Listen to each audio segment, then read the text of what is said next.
Aloha, ladies and gentlemen, and welcome to Our Undoing Radio. I am your host, Jeremy Vaeni, and thank you right up front here for listening. Much appreciated. Of course, I do this totally for free for you without advertisement, except for my own advertisement for OurUndoing.com. So this is that. Please come to OurUndoing.com and consider signing up for a monthly membership or a lifetime membership. If that's not your bag and you still want to support this show in some way, I implore you to leave a review wherever you are listening to this. It's hosted by Podbean. It's on iTunes. It's on iHeartRadio. It's pretty much everywhere that you would listen to a podcast. Heck, it's even on YouTube. So wherever you're listening to this, please leave a review. I would much appreciate that. If you like what you're hearing, please help spread the word about this show. Speaking of this show, this episode of this show, I should just, say right up front that toward the end, I mention a man named Jeff Kripal, and if you're not familiar with him, he was the chair of the Department of Religion at Rice University for 8 years. He's now the Associate Dean of the School of Humanities, and he's the author of a cajillion books, approximately. All of which, or at least all of which that I've read, have to do with the impossible. So paranormal things, spiritual things, things that can't happen according to the Western reality tunnel, how they happen, the story they may be telling. Are we actually story makers? You know, this sort of thing. He's a really interesting author, and you should check him out. Again, Jeff Kripal. It's Kripal. It's probably pronounced Kripal. He probably never corrected me in all the time that I've known him, but I don't know. Sometimes I hear it pronounced Kripal, and I wonder, geez, did he just never tell me that I've been saying it wrong all these years? But I'm sticking with Kripal. So Simon Cox is the guest on this episode, and he didn't correct me. So there you go. That must mean something good. I don't know. Anyway, let's get going here with Simon Cox, beginning at my now somewhat redundant original intro. Sorry. Aloha, ladies and gentlemen, and welcome to another edition of Our Undoing Radio. Another what? Stone in the path to our discovery of the multiple meanings of the word sacred in this season. I am here with my buddy old pal, Simon Cox. Simon, welcome to the show. Thanks, Jeremy. What I've been doing is, instead of doing sort of a resume for people, I just ask people, given the topic, what should we know about you that is going to inform our discussion? Okay. It's certainly relevant to understand that I was not raised in a religious household, I suppose. My dad is a mathematical neuroscientist. My mom is a ex-Catholic, spiritual but not religious type. So I was raised without kind of any religion whatsoever. They weren't anti-religious, but it just wasn't even discussed in the household. And then I did my undergraduate studies in classics at the University of Houston. And then I moved to China for 6 years and lived in what I call a kind of quasi-monastic context in a Daoist temple. And then I came back to the States in 2014 to start my graduate studies at Rice University in the Gnosticism, Esotericism, and Mysticism program, where I wrote a dissertation on the history of the idea of the subtle body. Wow. That's kind of background in a nutshell. Huh. So let's start at the very beginning here. What does the word sacred mean to you? So I mean, I'm kind of inclined, there are a lot of different interpretations of this idea, and a lot of people have written really good kind of histories of where the idea even comes from. I'm inclined to embrace kind of what Mircea Eliade, who's sort of the grandfather of the intellectual lineage that I've become part of through my graduate studies. He talks a lot about the sacred and the profane and the kind of conversation between them. And he defines the sacred as what is ultimately real. And I think that's kind of the most useful way of thinking about it. So does that take different forms if there are sort of socially agreed upon sacred sites, for example, or sacred instruments versus personal? or would that apply all the way around? Well, yeah. So it has different cultural manifestations because different cultures regard different things as what is ultimately real. You know, like in our culture, what is real is the material world.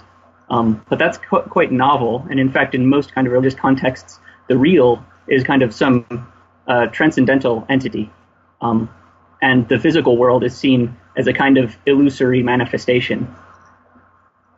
So then the sacred actually is, when you say, or the real, I should say, the real is subjective. I wouldn't say subjective, but I think Eliade would say it is kind of culturally conditioned. Okay. So do you have, depending on what you think. Do you have a feeling associated with the sacred? I mean, I know you're talking about a definition that works for you, but for instance, some of the things that I try to get into with people are like when they go to sacred sites or they pick up they are told are sacred objects. There's a feeling that is associated with that if it rings true for them. And is that feeling actually a feeling about what we're calling the sacred, or is it something else being misidentified? Have you ever had a feeling that you thought you could identify as particularly sacred? Yeah, absolutely. So yeah, when I'm talking about the sacred is the real, that's quite a kind of academic way of talking about this stuff. But in lived reality, yes, I mean, an experience of the sacred is something I've known since I was a little kid, even because I was raised in a non-religious household. My dad's kind of like his attempt at giving us a kind of coherent narrative as little kids was actually through like kind of American mythology. So every night before bed, we would listen to this Paul Bunyan, the opera, written by the American composer by Benjamin Britten and W.H. Auden, the poet, wrote the libretto for it. And so it's this whole mythology of like, you know, Paul Bunyan drags his axe across the earth and creates the Grand Canyon. And so then when I was 7, we went to visit the Grand Canyon, and I was kind of steeped in this mythological context, even though it was ostensibly secular, right? And so I had this experience of like, I mean, when you see Grand Canyon, it doesn't matter where you're coming from. There's, I think, an experience of something truly special. And for me, that was the kind of first experience of what you might call the sacred.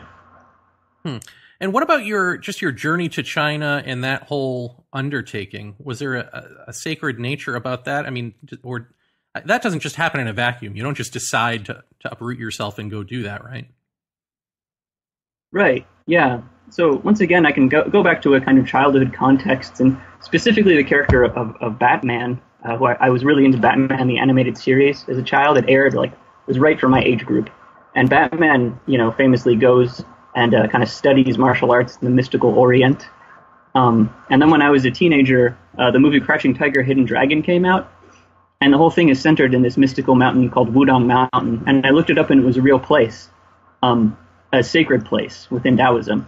And so it became a kind of like sacred place within my own little cosmos when I was a 14-year-old. And that's where I ended up going.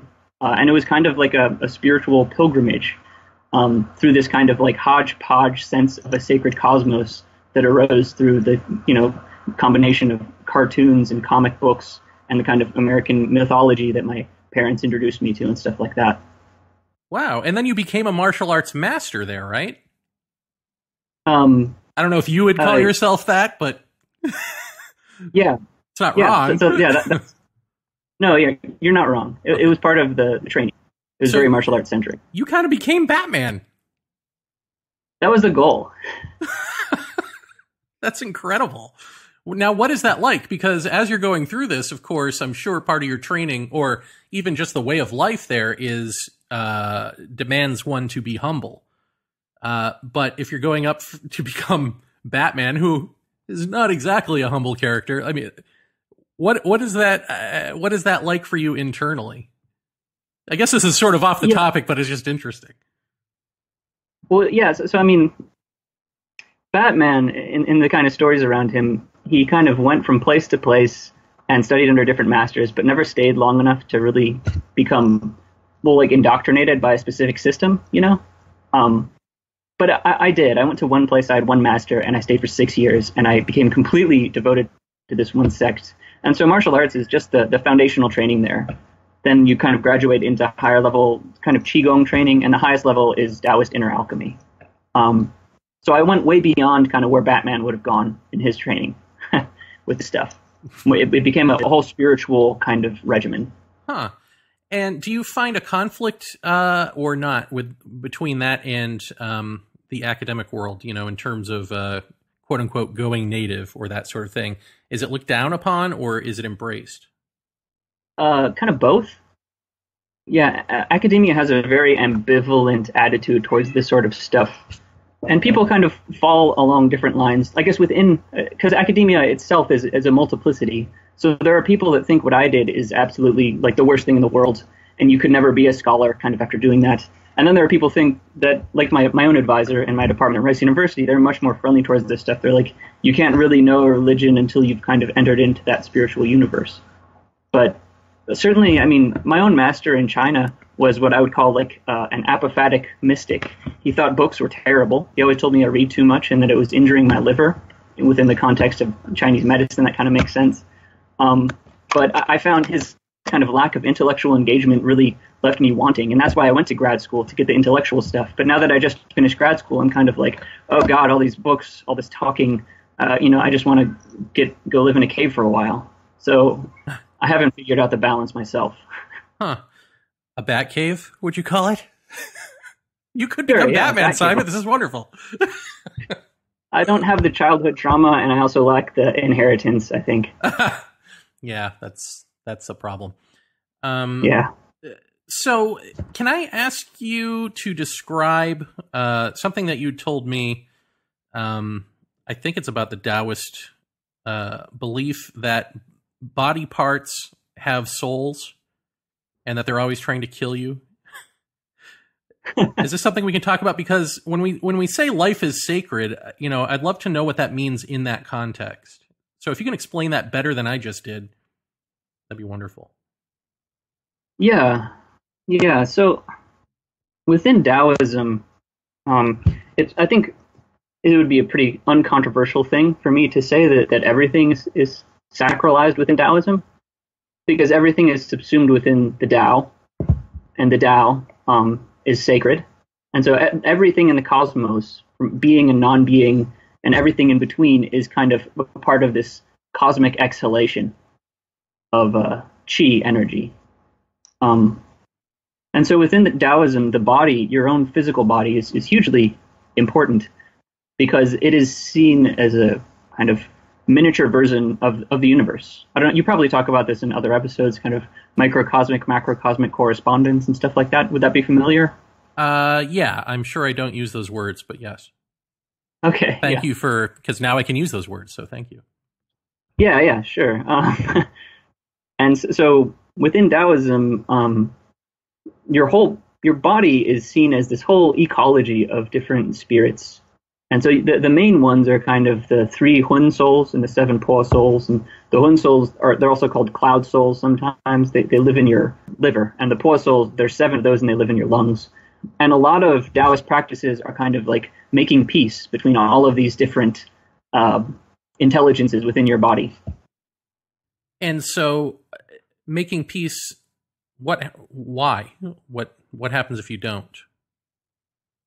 So yeah, that's where things get bad, because the poor souls, they're kind of jerks, and so they'll kind of take over, and they'll even try to like kill other souls and stuff like that. So there's sort of a really ancient way of talking about this that goes all the way back to the early Han Dynasty, where the body is like your nation, and there are all these different tribes, and if the emperor doesn't kind of organize things and go and visit every corner of his empire, then things will fall into disarray. And so there are meditations where you kind of, to speak anachronistically, you'd say kind of do mindfulness things where you focus on every part of your body, and that's seen as the emperor surveying his entire kingdom to bring everybody kind of into peace. And so the cloud souls in your liver, they're associated with heaven and they want to go up, and then the Po or the white souls of your lungs, they're associated with earth and they want to go down. So if the cloud souls had their way, they just leave. And if the white souls had their way, they'd also go down. And both just kind of want to kill you. And so you want to get them to kind of, it's like using a chariot with like multiple horses. You want to get everybody kind of working together to keep the whole thing intact. Wow. And is there an explanation of how they figured this out? No, that's a super ancient tradition in Taoism. There's no like the guy who discovered these souls. No tales of that kind that I'm aware of. Do you think that there is sacred knowledge? Yeah, I think so. Do you think it comes from people, or do you think it comes to people? I would be more inclined to say it happens to people. Yeah, it seems like no matter where you are in the world, if you go back far enough, you're dealing with an ancient culture that has a sophisticated body of knowledge about, well, this would be an example, or, how to build pyramids or whatever. And yeah, it seems to just come out of nowhere. What do you make of that? Like, my own personal stuff or whatever, life with this Kundalini energy, is that if I shut up for a few seconds, this energy will come alive. That's not my own will. That will make my body do things that I don't know anything about, that look like Tai Chi or whirling dervish twirls or yogic postures, this sort of thing. And right. People have talked about this. So there seems to be like just inherent knowledge, like sophisticated, coordinated knowledge that happens to us. I don't know if it's through silence or what, but do you think that that's the origin point of all of these things that we call ancient? That they're not ancient, they're just inherent? Yeah, I mean, that's like the big question, right, man? So, I mean, I waffle between the two main views. I think the kind of view of something like a Jungian unconscious, because in the day-to-day thing, the consciousness that Jeremy and Simon are operating within is a very, very, it's kind of the tip of the iceberg of what I would call consciousness, right? We're operating on a very kind of small wavelength with this stuff. Whereas if we take our entire spiritual life and our dream life and everything into account, there's so much more richness, art life, things beyond language, that everybody has experience of. And so you could say that that's this fertile ocean from which all of this stuff comes. But at the same time, when you talk about ancient civilizations and their knowledge, like the Daoist bifurcation between these Hun souls, the celestial, and the kind of terrestrial or bodily Po souls, that's been likened to the kind of the Egyptian distinction between the Ka and the Ba souls. And Egyptian kind of physiology also has quite complex political relationships between the different things in the body, and you would take the organs out and put them in jars when you're embalming someone, so on and so forth. It's kind of belies the imagination to suppose that it's just coincidence that these things are so similar. So the hypothesis that there is some unitary ancient origin to these things, I think, is not entirely unreasonable as well. Yeah, but then you get to things like what people call sacred sites, right? It can be in a mountain, it can be anywhere. And it seems to be like you get there and collectively there's an agreement that this place is quote unquote special. Is that true for the Daoists who sort of believe that the real is the special? I mean, do they have sacred sites? Yeah, absolutely. So the place I was, Wudang Mountain, is one of the most sacred peaks in China. But they have whole lists that go back thousands of years of like the kind of the grotto caves and the blessed lands, they call them. And these are specific like physical locations within what you might call, within China, of caves and mountains predominantly, because mountains are kind of high in yang energy and caves are high in yin energy. And these places are homes to different deities, and you go to different places to propitiate different people and even different places to do different practices.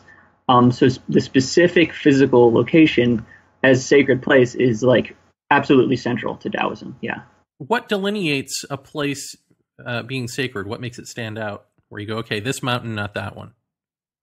Well, oftentimes kind of anomalous things happened there. So, for example, I was at Wudang Mountain, and Wudang Mountain was just a kind of another mountain. I mean, from an historical perspective, we have evidence of people doing weird religious stuff there back into the Neolithic. So, 3,000-4,000 years ago, people were already, there's evidence of religious activity on the peaks there. But the story of how it became special is from the Tang Dynasty in the 7th to 8th century, specifically the second emperor of the Tang Dynasty. There was a huge drought in China, and he sent some of his rainmakers, these Daoist specialists in weather magic, down south to go do ceremonies to bring rain. And as they were on their way, they stop at this peak, and above the peak they see 5 dragons flying in the sky. And they did a ceremony to honor these 5 dragons, and then sure enough, there was rain, and kind of the whole empire was saved from famine. And so that peak became named the 5 Dragons Peak. And that's like the oldest peak in Wudang that people venerated. Wow, that's interesting. So, okay, and now I spoke to my friend Lahua for the first episode of this about Hawaii and about Mauna Kea, and she really went through like what makes Mauna Kea sacred, and it sounds like there's this almost scientific observation of how nature works, and the fact that it's home to a freshwater aquifer, and it's sort of this observation of how nature plays out there, with the reverence for how just amazing this place is, that makes them want to do, the Hawaiians want to sort of ritualize and start doing things, not necessarily for the mountain, because the mountain, as she says, doesn't need you to do anything. But you ask, can I do these things? Can I make these chants and these songs? Can we be here and do this?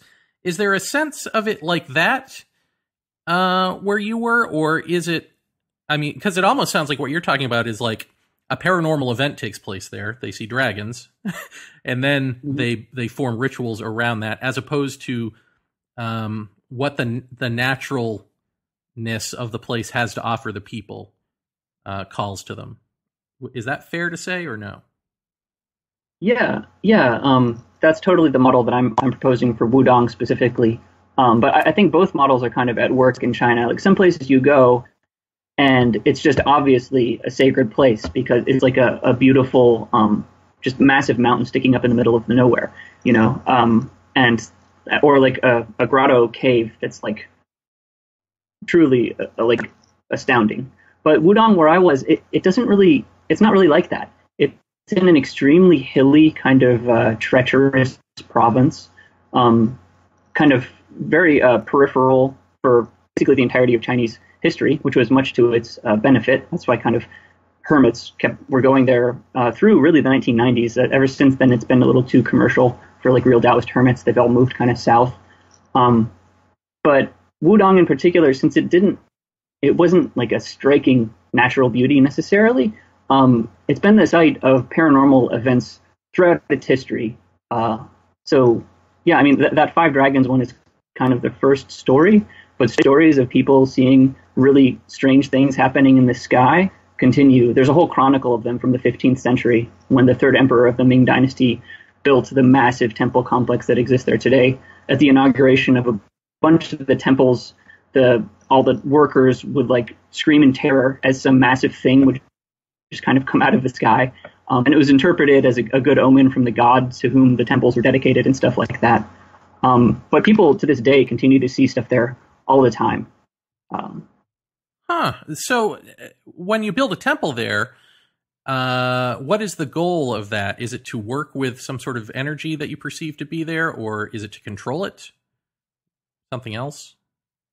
So within Daoism, because Daoism is the kind of it's deeply related with the Chinese kind of aesthetics of feng shui that's been kind of popularized in the West, and kind of rearranging your office for maximum workflow and stuff like that. But in a classical Daoist kind of geomantic context, they always build the temples along the kind of natural terrain. So there's one temple called the Southern Cliff Temple, and it's like just following this cliff all around the mountain, and it's super narrow. And you'd have to be kind of crazy to build a temple there. But they built it there, and they try to change kind of as little as possible. And there's another one called the Prince's Peak Taizipo, and that also has this kind of snaky thing because they didn't want to just like dynamite through the hillside like they do today. The temples are built in places that have natural sacrality to them, and the temple would be built to be part of the kind of natural landscape as much as possible. And then does the place call to people? Like there seems to be, I just find it interesting here in Hawaii, like so many people who feel as though they're called to the island. And of course, I'm sure that phenomenon is modern. You know what I mean? Like prior to this being part of America, I'm sure there wasn't that. So it's almost as if whatever the energy is here, or the god or whatever, goddess, has to sort of change its tactic with the times. Is there a sense of that at that place in China of sort of changing your tactics with the times? That's a really interesting question. But I mean, I would say absolutely. A lot of the sites in China, they're quite different from Hawaii in that basically since the Tang Dynasty, since the 7th century, there have been pan-Chinese kind of pilgrimage routes that people have been following. So Wudang has been calling to people for 1,500 years. People from far off would go there, to pay respects at the temples and stuff like that. So it hasn't actually had to change a lot with modern times. Now the Chinese Bureau of Tourism is kind of in charge of more and more of the sacred mountains. There's been kind of political struggles over the past 30 years between whether it's the Tourism Bureau or the Chinese Daoist Association that controls it. Mm-hmm. And the Tourism Bureau kind of seems to win out every time. And they just went out in Wudang a few years ago. Huh. And then that led to a really kind of wholesale development, new temples, new roads and stuff like that. So they're kind of expediting the availability of these sacred places. Do people now, when they see things in the sky, would someone not of that culture see a dragon, or would they see something else? Yeah, that's a really good question. Because oftentimes the foreigners, because more and more foreigners are coming here through the popularization of this specific mountain through kung fu movies and stuff like that. And people would see UFOs all the time, flying saucers, like straight up flying saucers. And people would talk about these. So yeah, is it a cultural conditioning that creates these kind of different phenomena that people see? Because I don't know anyone, Chinese or Western, who actually saw a dragon out there. Well, see, because this gets to the question of if what's sacred is the real, what is the real if you're seeing through a cultural lens? So is the right. real the phenomenon in the sky, or is it the thing that drew you there? Is there some, and I guess sort of in this question is the sense that what the real is absolute and absolutism. So is there an absolute quality that is there around which the relativity of cultural lenses can sort of get a piece of? I mean, I would say just the evidence of Wudang more and more becoming an international kind of tourist destination. In 1994, it was declared a UNESCO World Heritage Site. Is evidence of the fact that there is something there that transcends any specific cultural context, because people are attracted to this from all over the world. And you could do a kind of reductionist reading where you're like, oh, it's just kung fu movies, or oh, it's just some sort of manifestation of neocolonialism or whatever. But none of that really takes into account the kind of affective dimension of how people go there and are changed. And people are called there. How I ended up there, it just doesn't make any sense at all. I finished my undergrad and I was trying to find a job in Japan because I had a martial arts master there I wanted to study with. But I graduated into the 2008 recession, so there were no jobs anywhere to be found. And I worked kind of a crappy job in Houston for a few months and saved up enough money to live in China for a year. And I'd heard about this Daoist master through the grapevine. And I was like, well, I don't want to be around here. I'm not going to get a job where I want one. So I'm just going to go live, on a shoestring in China and kind of see what's up. So it's just kind of chance. It doesn't make much sense how I ended up there. And most people I met there had stories like that. That's interesting because that's actually similar to how I ended up in Hawaii, which is, I'd visited a number of years earlier. I fell in love with it and knew I wanted to move here at some point. But then after the 2008 recession, I had lost my taste for television, which I'd been working in. And so I just started, taking crap jobs, right? So I was like working at a pet store. And I thought, well, if the new economy is crap jobs, I can go do that in paradise. So I just Exactly. saved up my little pennies, sold my big camera, and moved here without, on a whim, with no job or anything lined up. And it just worked out. Oh, cool. So that's kind of similar. But what's interesting is, the reason that you move to a place, of course, transforms over time. So, and then you sort of figure out, oh, okay, maybe this, if there is a story that's pre-written, maybe this is the real reason that I'm here, or one of them. What was that for you? I mean, you went in that way, and you went in with Batman in mind. But what did you come out with? Yeah, so there's this great quote from the philosopher Hegel. And he says the owl of Minerva flies at dusk. And this, it's very, what the hell does this mean? It's basically, the meaning is that kind of, you can only understand a situation when it's over. After all the cards have been played, only in hindsight do things really make sense. And so, as far as like my going to China and all of that stuff, I feel like dusk is only beginning to settle, and I'm only now, kind of after grad school, beginning to understand what any of that was about. Because in graduate school, significantly, I studied the Tibetan and Chinese perceptions of Buddhism, how Buddhism kind of went from India and Central Asia, and how it was assimilated in Tibet in a certain way and assimilated in China in a completely different way. And seeing that, I began to reflect on how Daoism is being assimilated in the West.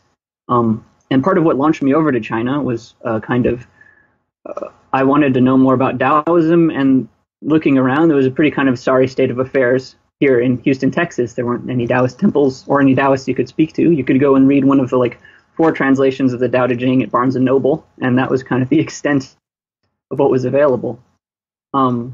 So I see now that I've been kind of thrown right into the Western reception of Daoism, because I spent 6 years there, not really understanding why I was there or what I was doing. But now I've kind of gone through grad school and have gotten kind of the self-reflexive tools to understand how religions change as they go from place to place. And I see now, I'm seeing myself more and more as someone at this hinge joint, where Daoism is coming west. What does that mean, and what does it do? I'm kind of right in the middle of that, I see. And you said that you listed off mysticism and, all the various things that you've been studying and what you were concerned with there. So now, when you walk around, do you get a feeling about certain places? Like, do you have a skill in that sense of you can pick out oh, this is a sacred spot, this is a paranormal hot spot, I get a feeling about this place, I get a vibe about that place. Is that something that's amped up for you, or no? Yeah, I would say it is amped up. Just within Taoism, you might say the main thing in Taoism is the cultivation of sensitivity. Both sensitivity to your own body, that's mostly kind of what the meditation is tuning into the stuff that's happening, that we just kind of have ears to listen to, and also tuning into your environment. So, I grew up in Houston, Texas, which is, getting crazier and crazier floods every year now. It's only a matter of time before it goes the way of Atlantis. And I, moved to China for 6 years and came back. And the Houston I returned to was completely different from the one I grew up in. And that wasn't because the city had changed a lot, even though, it has. There's been a lot of development. But it was just total kind of change in perspective about space and place and people that happened through living both in one of the poorest provinces in China in very rural conditions, but also it kind of with a continual cognizance of sacred space. So yeah, that was totally kind of, that perceptive ability was amped up through my training. Absolutely. Well, let me ask you just 2 more questions. So would it be fair to say then that from the Taoist perspective, so the sacred is the real, but the catalyst for the real is the unreal? Is that fair to say? Huh. Well, so the whole sacred is the real thing. That isn't the specific view of Taoism per se. That's this theorist of religion, Mircea Eliade. That's his way of talking about it. Okay. But at the same time, it does apply to Taoism, though, because everything is sanctified in Taoism. Everything is part of Tao. And so, but it's catalyzed by the unreal. Can you kind of specify what you're referring to there? It sounds like there's got to be some sort of paranormal hotspot for that sacred, stamp of approval to be put on a place. And the paranormal is the thing, is not the normal. So unreal in the Jeff Kripal sense of the term, not in the skeptical sense. I see. So, yeah, kind of like impossible. Yeah. Yeah. Yeah, because all of these dualities Taoism doesn't have a lot of these dualities. So the normal and the paranormal and what you might call the real and the unreal, because everything is ultimately, Tao.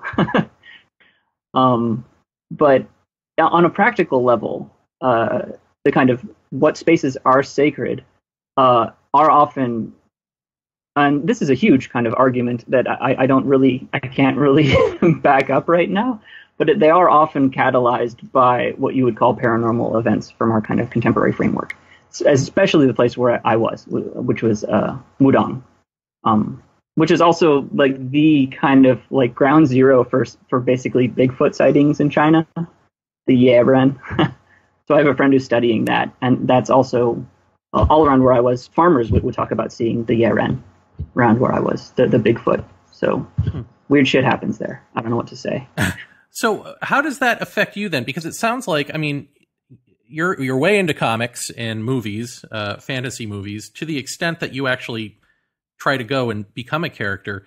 It sounds like into your, later formative years. So you don't have that same formative thing that we all get, right? Which is like, oh, to be an adult, you have to just go to college, get a job, blah, blah, blah, pay attention to, these serious topics of politics, which are actually romper room things going on that we just sort of stoically assess and pretend that they're not romper room, or kindergarten. I don't know if you're familiar with romper room, but they're just, everything is sort of immature, but gussied up and called mature because we say it in a suit and tie.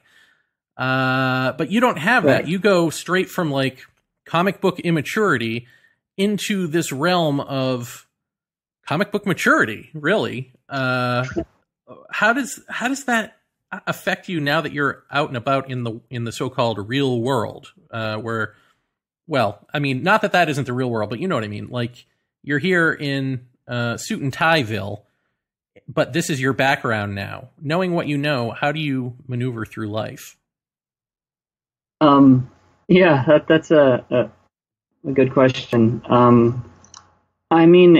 We're all kind of walking in the footsteps of kind of archetypes that have come before us. I think, Nietzsche and Mircea Eliade both talk about the eternal return.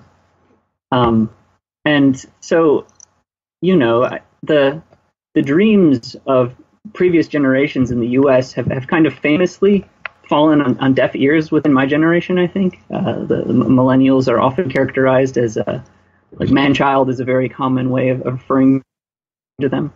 And so in a certain reading, the whole trajectory of my life fits kind of perfectly into this very kind of critical reading of millennials as kind of Peter Pan, Never Land sort of stuff. Uh-huh. But I think one of the reasons that this generation is characterized like that is because, if you look at the kind of financial situation, I graduated into a massive economic recession that's a product of this kind of like catastrophe capitalism. And so the baby boomer kind of mythologies of kind of never-ending economic growth and middle class, everyone gets a lawn sort of stuff, they just don't make any sense anymore. And so I couldn't walk in those shoes and do that eternal return of the American kind of businessmen as much as I wanted to. And I never did want to. Anyway, so people are forging kind of new kind of life paths. And a lot of that involves, I think, resurrection of ancient or discredited ones. Is that a little too vague? No, that's good. And I guess I lied. I have one more question, because as I'm listening to you, I'm like, God, you're actually really fascinating. And I wonder, do you feel fascinating, or do you feel as though you've stumbled into fascinating things, or is it all just kind of normal to you at this point? Oh, man. All of the above, I guess. It depends on what day of the week it is. Good answer. But I mean, I've read enough like Buddhist philosophy and stuff like that to regard the me and the Simon as something of a kind of a little fiction, you know, that's socially necessary but not ultimately real. And so, yeah, I do have a kind of daily meditation practice, and through that, I kind of on a daily basis, my own perception of selfhood is kind of blissfully obliterated, and then kind of reconstituted again. So I'm always reminded that this whole personality thing is just a kind of a game. Well, is there something about you or life in general that is sacred that can be articulated? I've really struggled with what is sacred in my own life. But the things that are kind of unimpeachably sacred in my own experience are actually our places. So Wudong, where I was, and northern New Mexico, which is where my parents live, is just like punch you in the face sacred. You know, you could be the deafest, kind of least sacralized person in the world and still be really blown away by Taos, New Mexico. Space and relationships, you know, I'm not Christian, but my marriage is absolutely sacred. Well, Simon, we will leave it on that note. Thank you so much for doing this. I really appreciate it. Thanks, Jeremy. I hope some sense comes out of all this. Or nonsense, which is more fun. Yeah, it is more fun, I suppose.